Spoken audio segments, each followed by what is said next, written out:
Hello everyone, it's Theme Avenue, I am Eric. We're nearing the end of the year, but I already did my top 25 coasters list a little while ago, so I thought it'd be fun to do some manufacturer rankings. I'll definitely be doing an RMC one after this, hopefully before the end of the year. And RMC is actually my second favorite roller coaster manufacturer. My favorite is Bolliger Mabillard, or B&M. First off, I've been on 65 operating B&M roller coasters, including Green Lantern at Six Flags Great Adventure, which just closed a few weeks ago. That's what's going to be on the list. Anything I miss is because I have not been on it or it's been closed for a while. So if you see a comment of someone saying I forgot something, feel free to take this one. Second, this is just my opinion, as always. If you disagree, that is fine. If you're angry about it, I can't help you. Let's begin. Number 65, Green Lantern at Six Flags Great Adventure. This is my least favorite, and it just now closed. I'm not too upset about the loss of this one compared to King Ka, because it was one of my least favorite roller coasters. It looks nice, and it was decently intense, but it was a very painful ride. Very much a one and done for me, and I'm not getting on it again, so the ultimate one and done. Number 64, Firebird at Six Flags America. This was a stand-up coaster like Green Lantern, but it is now a floorless. And the conversion probably made the ride better, but it's still a very rattly experience that I don't enjoy that much. It's painful, not as bad as Green Lantern, but still pretty bad. Number 63, Scream at Six Flags Magic Mountain. This is a good roller coaster. Huge jump from Firebird. That said, it is kind of in that mediocre territory. It is a very slow roller coaster. The inversions don't provide a lot of forces, and the ugly parking lot setting means you have a lot of time to enjoy, not a lot of views, because you're just kind of slowly going through inversions, looking down at a huge concrete slab. Parking lot coasters are fine, but they work best when you're flying through the layouts. And Scream does not deliver that for me, so it is just kind of an okay roller coaster, and one of the weakest B&M has made. Number 62, Rougarou at Cedar Points. Rougarou is a great first half. It's another converted floorless coaster, and the vertical loop, first drop, and dive loop are awesome moments. The setting's also pretty nice, but after that, you have a pretty much Firebird level second half, very painful, not that enjoyable to me, so this is still one of the worst, being a mixed bag overall. Number 61, Patriot at California's Great America. Patriot is fine. It's smooth the whole way through, it's the best of the converted floorless ones I've been on. It's not great per se, the layout is a little bit but it offers a consistently fun experience, and it is my favorite of these bottom 5 and a nice way to round it out. Number 60, Phoenix Rising at my home park, Busch Gardens, Tampa Bay. This one just opened this year, and it is a fun family coaster. Generally, B&M is making some more family coasters now, and while obviously on a thrill seekers list, those aren't going to rank super high, I think Phoenix Rising is great for what it does. It has a fun sense of intensity and speed for this kind of family coaster, it looks great, the ride experience doesn't feel like it's over too quickly, and it's just fun. It's not the best thing out there. I have a full review of the ride if you want to check out more details, and it's not going to rank super high on this list, but still, it is great for what it is. Number 59, Batman the Dark Knight at Six Flags New England. I used to hate this one, but a recent ride was fairly smooth, honestly. Maybe the smoothest of any B&M, honestly, I was surprised. That said, it is still kind of an underwhelming layout. It's very similar in quality to Patriot, but a longer layout and a more enjoyable one by a little bit, so it ranks just a bit higher. Number 58, Vortex at Carowinds. Underrated. People really hate this ride, but I had a great experience on it. The inversion's super fun, the stand-up model did not bother me at all, I didn't find any roughness, and while it is short, I generally have fonder memories of this one than the last few I named. Therefore, it ranks a little bit higher. Number 57, Georgia Scorcher at Six Flags Over Georgia. This one confirmed for me that the stand-up coaster is a good ride model. The fact that the seats are so open means you get a lot of forces experienced. And even just sharp turns are enough to be great elements on this ride. I dare say going upside down is the least interesting part of this roller coaster, so it is still a really strong experience, even if it ranks fairly low. And we're kind of in a transition phase from what I would consider the C-tier B&Ms to the B-tier ones, and the next few are going to work us up to the really solid B-tier. Number 56, Mandrill Mayhem at Chessington World of Adventures. a very unique ride. It is a shuttle wing coaster, it's launch, it goes upside down, it's family friendly and well themed, and it's just all over the place. That said, it is fun. The best elements for me are the fairly intense launch, the fun inversion, and the generally great theme with the massive Tiger Rock statue thing from Jumanji, and it is enjoyable overall. That said, going backwards is not a gimmick that I personally get all that into. I don't find backwards a super intense experience on a lot of roller coasters, and while I do understand the popularity, it doesn't always do it for me. And I find the backwards section to be a little jolty on this one too, where you're shaking up and down a bit, and while it's not super painful, it is a little unusual on a wing coaster, and that holds us down a little bit. It's still a very fun ride that many can enjoy, even younger audiences, but it is not the best ride out there. Number 55, Riddler's Revenge at Six Flags Magic Mountain, the best stand-up coaster. It has shown its age in joltiness over the years, but it has a great layout. The inversions are awesome, especially the one corkscrew going over the bush for a near-miss element. That one stands out to me. My first experience on this was actually really weird. I was just barely tall enough, and when they put me into the stand-up thing, I guess my feet weren't touching the ground, so I basically spent the ride on a flying coaster. It was a very funny experience. I'm not sure if they should have allowed me to do that. They definitely should not have, actually. But nonetheless, Riddler's Revenge is a very good stand-up. Number 54, Batman the Ride at Six Flags Over Texas. This layout has been cloned dozens of times, and it's a great compact layout.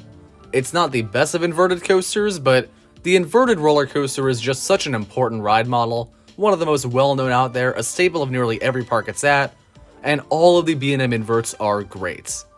This one is the weakest. It is somewhat slow compared to a good amount of others, and it is the roughest of them. Still, has a nice appearance, great inversions, it is an awesome ride.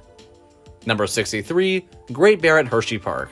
Another invert with a very unique layout. I find the vertical loop and the first drop to be very fun and notable elements, but most of the ride is a bit lackadaisical in comparison to most inverts.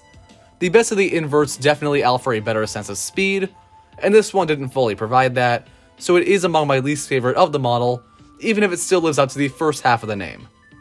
Number 52, Le Vampire at La Ronde. This is another Bat clone, and this one I found much smoother than Batman the Ride at Over Texas, but it isn't notably better in most regards, so it still ranks a bit low on the list. Number 51, Daemonin at Tivoli Gardens. It's been a while for this one, and while its layout is just kind of like Great Bears but a floorless coaster, so not necessarily a standout for B&M, the setting is beautiful, in the gorgeous Tivoli Gardens of Denmark, so as a whole, it is a fun experience. Number 50, Wildfire at Silver Dollar City. Similarly, this is not the best of layouts or intensity. It has some good inversions, but that's not really the main thing holding this one up in the top 50 spot. Instead, it is that setting. You are in the Ozark Mountains, built on the side of one, and this ride is so beautiful that there is a viewing platform for it. It's just a gorgeous ride, and still a great experience overall. Number 49, Goliath at Six Flags Fiesta Texas. Another Bat clone. This is the worst looking of them, and I do find the foot numbness sensation to be very prominent on this one, but I still think it's just as good in terms of intensity as basically any other, so it still gets a pretty good spot. Number 48, Batman the Ride at Six Flags St. Louis. Less foot numbness, but not a standout in intensity, so it ranks right there with Goliath. Number 47, Kraken at SeaWorld Orlando. This one never really did it for me. It is popular, but it's not really my favorite B&M floorless. It is massive, and you have all the great elements like the vertical loop, and that fun tunnel that's super iconic where you dive into it, and I'm really glad they got rid of the VR after a short while like most coasters did, but ultimately, this one is shakier than a good amount of floorless coasters, and it doesn't really stand out to me compared to a good amount of the great floorless coasters out there. It is still an excellent ride in many regards, but it's not one of my personal favorites. I think you would probably like it a lot more than me if you went on. This is very much just a personal thing. Number 46, Flight Deck at California's Great America. The first half is very similar to Bat clones, the layout is even shorter, but fortunately, the second half is a very interesting one. where you dive over the water and have some surprising intensity.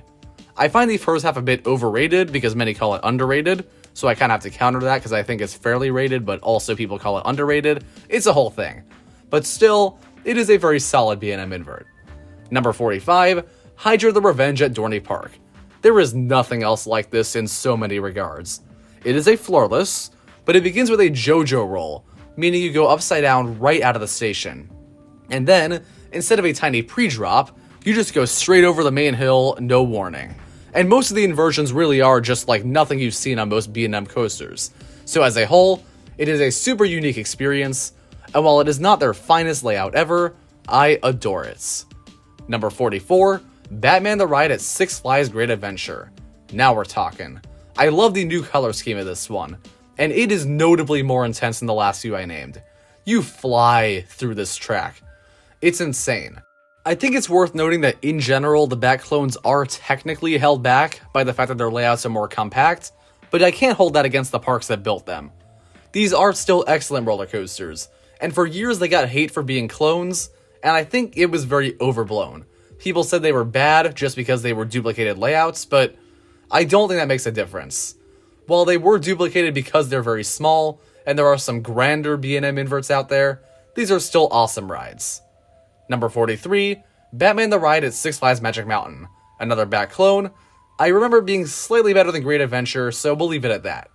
Number 42, Patriot at Worlds of Fun. This one surprised me. I heard many say it was the weakest invert, but I liked it more than a good amount of Bat clones. The vast majority, in fact. It's not the best thing out there, but just as intense as them, and I found the inversions a little bit better. Number 41, Wild Eagle at Dollywood. The first major wing coaster on this list, and the first major wing coaster ever. It is another great setting, being at a park very similar to Silver Dollar City in Dollywood, and while it is not the best layout of the B&M wing coasters, it's another fun drop, similar to Hydra the Revenge. It's very unique, and I love the wing coaster model in general. Being on the side of the track, dangling over nothing, it's a really fun experience. Number 40, Batman the Ride at Six Flags Over Georgia. This is the most intense of the Bat clones. It is just as intense as the very best inverts out there. Once again, only held back by the layout being a bit shorter and less interesting than a good amount. But man, if you want solely intensity on your roller coaster, this could be one of your very favorite B&Ms. Number 39, Talon at Dorney Park. Talon, this is an underrated invert. I thought it was just as intense as Batman at Over Georgia, but the layout was slightly better. It's very similar, another small compact one, but I have great memories of riding Talon. It was my favorite coaster at Dorney Park, and honestly a very, very overlooked B&M inverts. Number 38, Batman the Ride at Six Flags Great America. The very last Bat clone is the one that started them all. This is a super important ride for the amusement industry, and it is still awesome. It's almost as good as Over Georgia in terms of the intensity, and the layout's as great as ever. But what really makes this one is the terrain usage. Being the original layout, this ride was built with Great America in mind. So you get really low to the ground, going through very nice areas that look like wetlands. It's just kind of, muddy and grassy areas over the patch, but still, I think it looks awesome. When you're flying through these narrow near-miss elements, you really feel like you may come into contact with something, and that's an added sense of fear. And that makes the roller coaster all the more exciting. This is not the best B&M invert out there, but it's the first one, holds up incredibly well, and I am super happy it was made. Number 37, Afterburn at Carowinds. Just as good in the intensity as the last few I named, the layout is a bit of a step up, but also notably weaker than a good amount of other inverts I have not named yet, so there's not much else to say about it. It's kind of like Kraken in the way it doesn't stick with me that much, but I do recognize it is a great B&M invert. Number 36, Kumba at Busch Gardens, Tampa Bay. We're working our way up to the A-tier roller coasters. I love the last few I've named, many of the last few in fact, but now we're getting to the truly exceptional stuff. Kumba does lose points for its inconsistency. It can sometimes offer really rough rides, but at its best, Kumba is a top-tier B&M looping coaster with wild intensity, great setting, the iconic corkscrews. Every element is awesome, this layout is nearly perfect, and it's just an excellent ride. It can be bad. Honestly, on its worst days, it would be bottom 5 on this list, but on its best days, it would move up quite a bit. Therefore, it gets a decent spot. Number 35, Superman Ultimate Flight at Six Flags Great Adventure. The first flying coaster, and the flying coaster is one of my absolute favorite ride models out there. I love that sensation. You're tilted toward the ground, not just feet dangling, the whole body's looking down. I've never found it remotely uncomfortable, and it's so much fun. You really do feel like you're flying. And this is the worst of those due to the fact that the layout is fairly short. There's only really 2 standout moments in the pretzel loop, which is awesome by the way, and the twist. That said, the flying sensation is so much fun that even if this layout is the weakest of the flying coaster ones I've done, I still think it's an awesome roller coaster. I thoroughly enjoy it, and it's an exceptional ride. Number 34, Superman Ultimate Flight at Six Flags Great America. I had a bizarre experience on this one, so I remember it a bit more than Great Adventures and it ranks 1 spot higher as a result, but it is very much the same ride. Number 33, Valravn at Cedar Points. Dive coasters are another underrated model. I love that sensation of being held over the drop, falling forward into your seat a little bit, pausing, and then you drop. Valravn does have a very abrupt mid-course brake run that does take away from the pacing, but every element on this, even the airtime hill, does its job in my opinion, so I love Valravn. It's not the worst coaster ever, like many have honestly said. It's kind of weird to see that in my opinion, but I love Valravn, and I stick by it being a pretty great ride. Number 32, Raptor at Cedar Points. Raptor is just as intense as all the other inverts I've named, but the layout is even better. I love the way it goes over the midway. You have the awesome Cobra roll, the vertical loop is certainly as good as any other, and honestly, the helix is my favorite part. That final helix is among the most intense things I've ever experienced on a coaster. It's an underrated element, highlight of the ride for me, and helps set Raptor apart as an exceptional B&M inverts. Number 31, SheiKra at Busch Gardens Tampa. The other dive coaster I've done, SheiKra wins because the mid-course brake run is not as strong, so the pacing is better overall. That first drop is still great. I love the Immelman. Everything about this roller coaster is awesome. It also gets points for being the best smelling roller coaster in the world, thanks to Zambia Smokehouse being right there. Number 30, Apollo's Chariot at Busch Gardens Williamsburg. Now we are at the hyper coasters. And this is the weakest due to the general lack of airtime, which is one of the best sensations on hyper coasters in general, and the sense of speed being a little weaker than most of the hyper coasters. That said, it still is a 200-foot drop, which is awesome, and the setting is gorgeous. Going over the park's river is a wonderful experience, and my night ride on this was awesome. It's technically the weakest of the hyper coasters, but still an awesome ride that I very much love. Number 29, Superman Ultimate Flight at Six Flags Over Georgia. The original Superman flying coaster, this one, like Batman the Ride at Great America, has terrain, and the terrain usage is awesome. You get so close to the ground, you go through a super tiny tunnel. This one's a scary one, honestly. The near miss elements are unmatched. Couple that with that great flying sensation, and you have an awesome flying coaster. Number 28, Galactica at Alton Towers. Alton Towers fanboys are crazy, at the least in my opinion, and in my experience, in the sense that they do not like Galactica praise. However, I thought Galactica was fire. I think it is better than the Superman clones, because it has the same flying sensation, but some very unique elements. That first inversion after the drop is unreal, and I find the experience to feel a bit more complete and longer. It is the weakest of the roller coasters in terms of theming at Alton Towers, but that's not as important to me as the thrilling sensations. And to me, Galactica delivers in spades. So it's my second favorite coaster at Alton Towers, and it is honestly one of the most underrated coasters I've been on. Number 27, Pipeline at SeaWorld Orlando. The B&M Surf Coaster. It's a very new ride model, and some are not a fan of it. It is a stand-up coaster technically. I never minded the stand-up model in general, but this does improve on the stand-up coaster in a meaningful way. The airtime on this is an unreal experience. You remember that whole Riddler's Revenge anecdote I told? That's what happens on this ride. As you go over a hill or you go upside down, the seat actually moves up, and your legs will no longer be touching the ground. That might terrify some people, and I think it is an awesome experience. It's a super fun roller coaster, the layout is very complete, the inversions are all great, the airtime is awesome, the ride model is one I genuinely would love to see more of, and it's simply an excellent roller coaster all around. Number 26, Medusa at Six Flags Discovery Kingdom. We are now entering the truly phenomenal floorless coaster tier. Medusa is perfect. I have no notes. It is flawlessly smooth except for one little bump on my ear that didn't hurt at all. The Sidewinder is an awesome inversion. The intensity is consistent the whole way through. It's everything a good floorless coaster should be, and really does exemplify B&M at their best. Number 25, Medusa at Six Flags Great Adventure. This one's weird.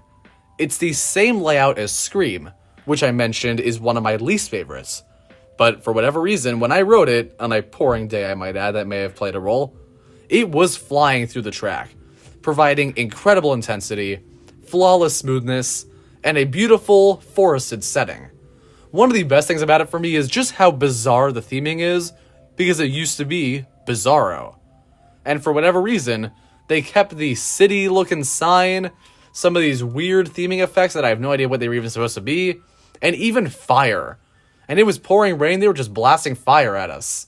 Obviously the fire doesn't go on you, but I'd never seen that on a roller coaster, anything quite like it.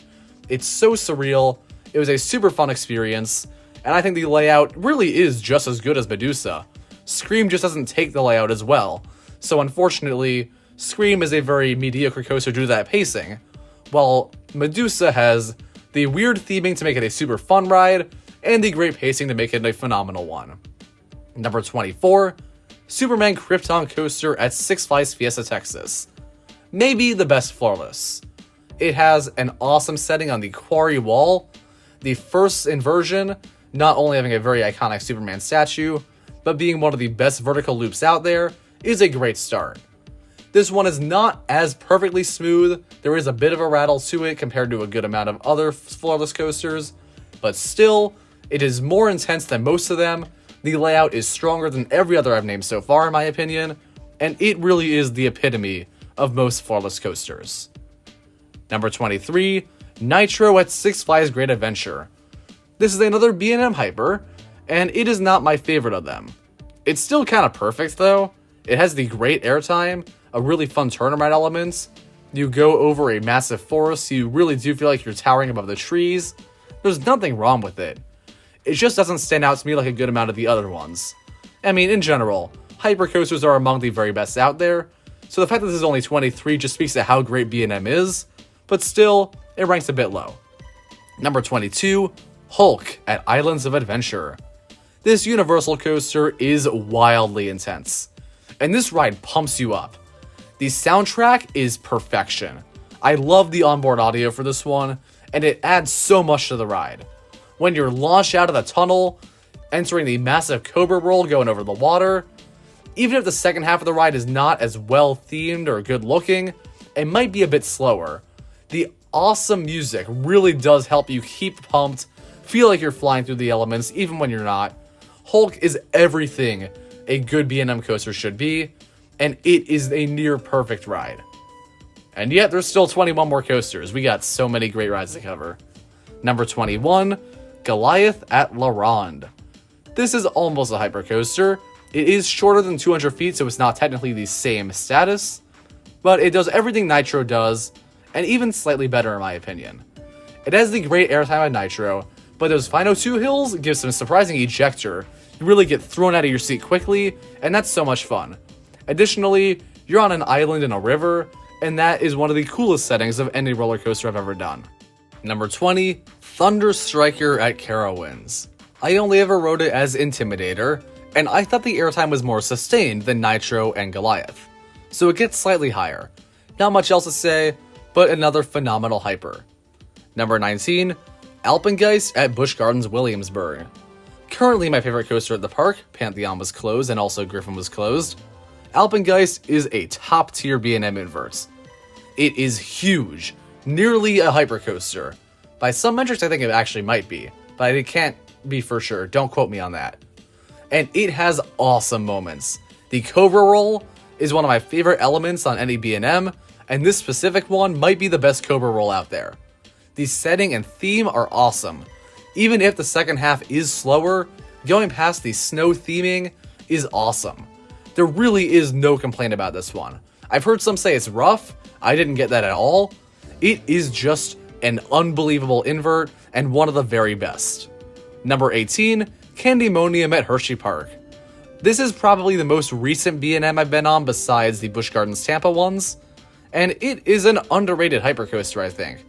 Many call it mid because it is a very floater-based coaster, and in that sense I mean floater airtime where you're out of your seat for a long time but it's a very gentle lift, whereas ejector is a violent lift but for a short period.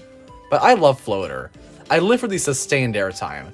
It's a very fun experience and sensation to me, and Candymonium is some of the best. Not to mention, the second half kind of does provide the ejector to me a little bit more, and I really just don't have any complaints.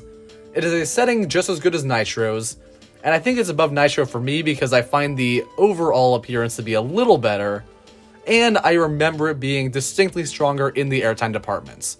That may be just a me thing, but to me, Candymonium is a very overhated and great ride.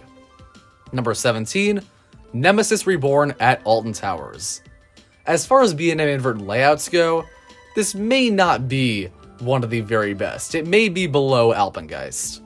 However, this overall experience was mind-blowing to me. As an American, I don't see too many story-driven roller coasters. Universal and Disney have their share, but this ride is unbelievable. It is probably in my top 10 most beautiful roller coasters out there. Great setting, gorgeous new color scheme, great theme, amazing soundtrack, the awesome terrain usage. This ride is a masterpiece. I really can't believe something like this even exists. The layout is great.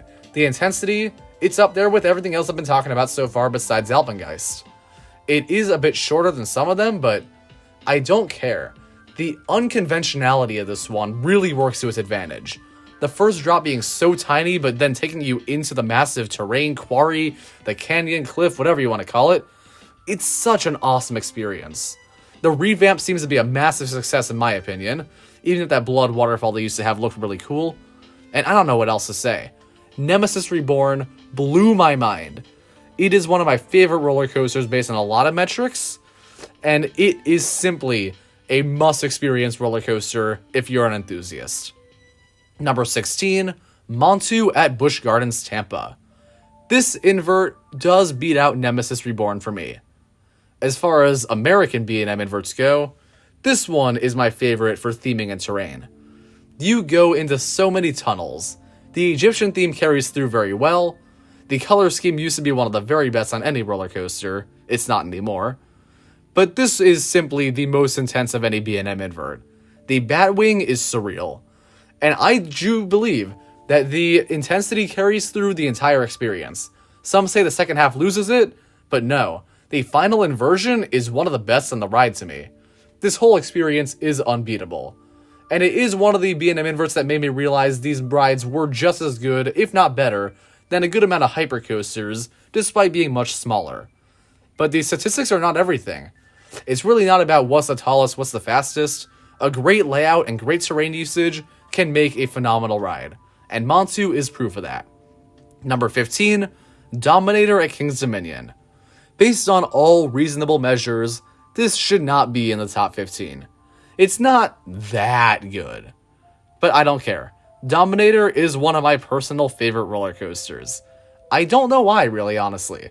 I just have so much fun with this one. For me, it is the perfect B&M. It is a floorless coaster, my favorite of the model at this point for sure. It is the longest of them in terms of layout, so it's very complete. It has the best vertical loop I've ever experienced, in the sense that it's just as intense as any other, but still gives you great hang time. It's like a combination of full throttle and, I don't know, some intense vertical loop. Basically any other B&M. So it is an awesome experience. And you even have some good airtime moments thrown in there. The sense of speed is relentless the whole way through, It is one of the best parking lot coasters out there, I'll say that much, because the actual plot of land looks nice, and you're flying through the tracks, so you don't really have time to appreciate the ugly concrete slabs there might be around it. So it really is one of the best possible parking lot coasters, best floorless coasters, and one that I personally love with all my heart. Number 14, X-Flight at Six Flags Great America. We're now in the top tier wing coaster tier, and wing coasters are awesome. I mentioned Wild Eagle and Mandrill Mayhem already, and those are not as good as the top 3 wing coasters out there. This one is the weakest of those 3, but still near perfect. It can be a little shaky on that last helix, but before that, you have an awesome wing over drop, which is one of the coolest experiences on any roller coaster in my opinion. You have great intensity, awesome inversions, near miss elements that get everything done, and I just love that wing coaster model. Maybe more than flying coaster, I'm not even sure. But this is an underrated ride model in general.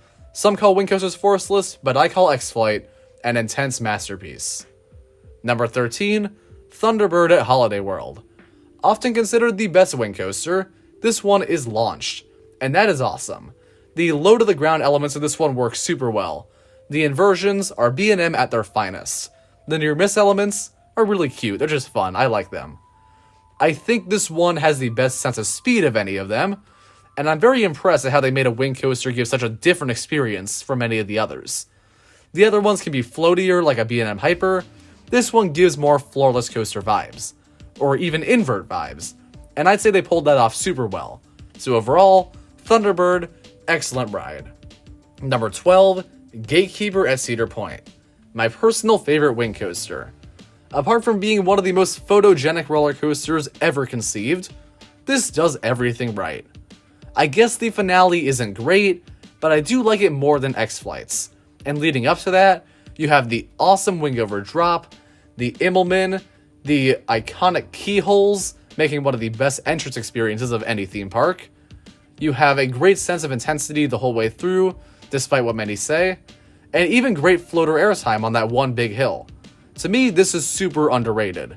One of the most underrated coasters out there, and one of my favorites in general. Gatekeeper is awesome. Number 11, Raging Bull at Six Flags Great America. This was in my top 25 coasters back in 2022. I believe it just barely made the cut. It is not quite there anymore, but Raging Bull is another absolute blast and a personal favorite of mine. Outside of the first drop, which might be the best of any B&M Hyper, this isn't really a standout. It is a floaty ride, but it doesn't give as much airtime as many of the others. However, it is a long experience, and it feels like an adventure traversing this back area of the park the whole time, and I just love that sensation. There's something about Raging Bull's experience that's really special to me. After the incredible first drop, your adrenaline is high, and you're happy the whole way through the rest of it, and I don't know, it's just a perfect experience to me. I think it can be hard to pull off a fun roller coaster like this, where it's not super intense but you still enjoy other stuff like just going around enjoying your time, but this one is pure fun to me. So Raging Bull is one of the very best B&M has ever made. Number 10, Banshee at Kings Island, the best B&M inverts. This one is very different from every other I've named. I dare say, it's not among the most intense, but it has the best first drop of them by a mile. An awesome vertical loop. The crazy dive loop. The 0G roll is an insane moment to end on, and throughout the entire experience, it's just wonderful. I think it has the best layout for the unique, massive elements that combine intensity with floatiness. It really is like an inverted Raging Bull, but it's more intense than that one, and I think that balance is struck perfectly. Some call this one rough, but I have been on Banshee enough times that I feel like that might be a myth at this point. Maybe I'll go back someday and I'll get really unlucky and it'll be painful, but I have never had a ride that was not glass smooth, and this ride is my favorite invert and one of my favorite roller coasters out there. Number 9, Manta at SeaWorld Orlando. SeaWorld Orlando has some darn good B&Ms, and this flying coaster is unbelievable. It has the pretzel loop, just like the Superman ones, and I love that moment for sure, but it's not even the most iconic moment on the ride. Everything about this one is wild. You have a beautiful setting, but rip your face off intensity the whole way through. The iconic over the water. This is just such a fun ride. It's another very scenic one. It really is kind of like a flying banshee, which is an inverted raging bull. Generally, I think B&M has mastered the art of roller coasters that look great and offer a fun experience, while still having super powerful moments. And this is a prime example of that. Number 8, Tatsu at Six Flags Magic Mountain. Barely edging out Manta as the best flying coaster I've done, Tatsu is a masterclass of terrain usage. It is at the top of Six Flags Magic Mountain's, mountain. And you are so high above the ground at points just looking down, it is unreal. And this one is actually much better paced than the other flying coasters, because while those often have the pretzel loop pretty early on, this one allows you to have a fun scenic experience for the most part, and then randomly at the end, you go into the massive pretzel loop, which is one of the best inversions ever created. I dare say top 5 contender. It is such a great experience. I think the way it builds up to that very last moment is unbeatable, and Tatsu is among the very best roller coasters out there. It really is a perfect roller coaster. And there are still 7 more I prefer by a bit. Number 7 is Behemoth at Canada's Wonderland. Another hyper. This might not even really be that good. I don't know if it deserved a top 10 spot, but I distinctly remember my first ride on it was the first time I was scared going down the drop. I don't know what did it, but Behemoth's first drop was something else to me. I think Raging Bull may technically have a better one, but this one really took the wind out of me. That said, it's just as good as all the other hypers. You have a very nice setting for this one, great airtime like any other, a fun turnaround, and a helix. Not all of them have helixes, but this one is definitely among the strongest in that regard. And while I do think on a lot of objective metrics, this could possibly be just out of the top 10, maybe close to 20th place. I love that first drop, and that memory has stuck with me long enough that it earned a very high spot on this list. Number 6, Leviathan at Canada's Wonderland. Slightly edging out Behemoth, the first Giga Coaster on the list, is certainly a great ride. I said stats are not everything, but they can play a darn big role when the roller coaster is 300 feet tall. This is an awesome experience. You go down the massive first drop, flying over a few airtime hills that deliver some incredible floater, and you know I love floater. And the fact that you're going 93 miles per hour just naturally means you have a stronger sense of speed than most of the hypercoasters. So it basically is a massive souped up hyper, and while it may not be as expertly crafted as a few rides I've been talking about, it offers a great thrilling experience with fun sensations put to 11 with the size that I cannot ignore. Number 5, Goliath at Six Flags Over Georgia. This B&M hypercoaster truly has it all. The first drop almost gave me the same experience as Behemoth. The airtime hills give great floater. The helix, right there with Behemoth's. The final airtime hills give ejector. The setting of the ride takes you outside of the park. There is nothing to dislike about this one. It's everything that makes hypercoasters great, and it is among the very best hypercoasters out there. There really isn't much else to say. It is the best ride at Over Georgia by far, and one of B&M's very best roller coasters. Number 4, Orion at Kings Island. Another Giga, and yes, it is a Giga. Anyway, this one is not the best in terms of masterfully crafted layouts. There's only a few moments that really do stand out, but they stand out as the very best elements B&M's ever made, honestly. The first drop is surreal. It is huge. You're out of your seat for a really long time, and it is an awesome sensation. The speed hill might be the best airtime moment on any B&M roller coaster.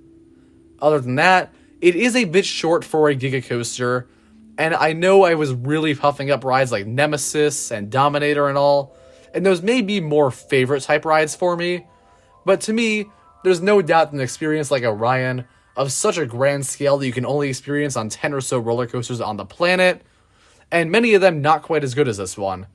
Orion is a must-do attraction as a theme park fan, and it is an excellent ride on all fronts.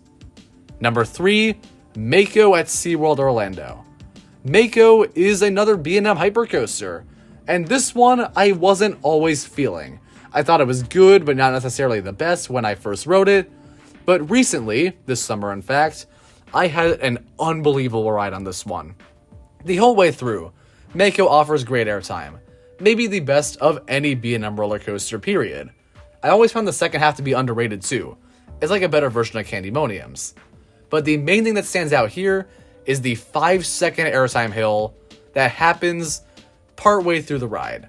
After the first drop and the turnaround, you go over a hill that will have you out of your seat for 5 seconds.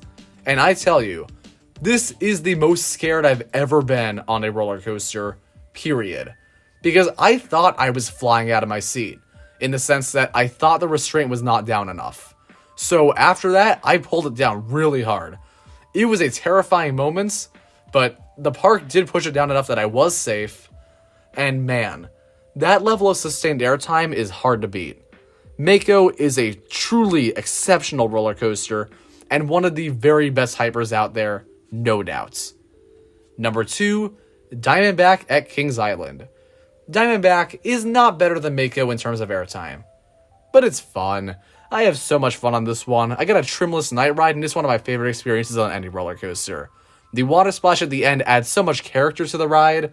That wooded setting is great, but combine that with the fact that you start kind of outside of the woods is so much more fun. The first drop is pretty much up there with the other ones I've been talking about as great, and even if it's not as exceptional in terms of the individual elements and forces, it's a very complete ride experience in the way most are not, and it's just such a great and fun one.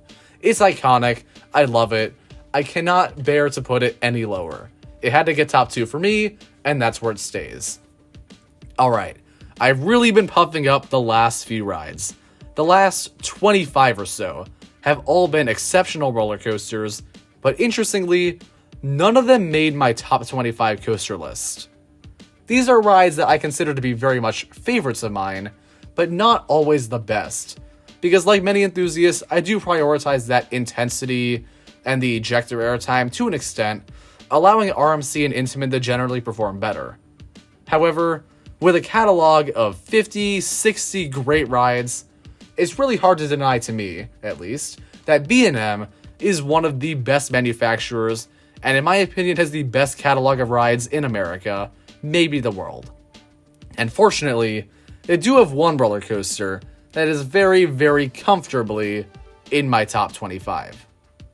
Number 1 is Fury 325 at Carowinds. I said Tatsu was a perfect roller coaster. This is the perfect roller coaster to ever be built. There is nothing I can fault about this one. It is a giga coaster, 325 feet tall, 95 miles per hour. It has everything that makes Orion great, Leviathan great, all of the hypercoasters great, but you fly through this one. The sense of speed is not like anything I've gotten on any other B&M coaster, and even on most Intamin and RMC coasters. It's unreal. The airtime moments are among the best. The unique bank turns and even the treble clef are awesome elements. The ride feels long. It is a massive coaster, of course, but when you're flying through a layout so fast, it's easy for the actual ride time to be only like a minute once you get off the drop, but Fury feels like such a full experience. It's like Raging Bull, but it feels like you're going twice as fast, if not more. Fury 325 is a flawless ride. In my top 5 roller coasters, no doubt, and definitely the best roller coaster from my favorite manufacturer, Bolliger Mabillard. Thank you for watching, I hope you enjoyed this video. Comment down below your thoughts on B&M coasters and tell me which manufacturer to do after RMC. Subscribe for more theme park content. I'll see you next time.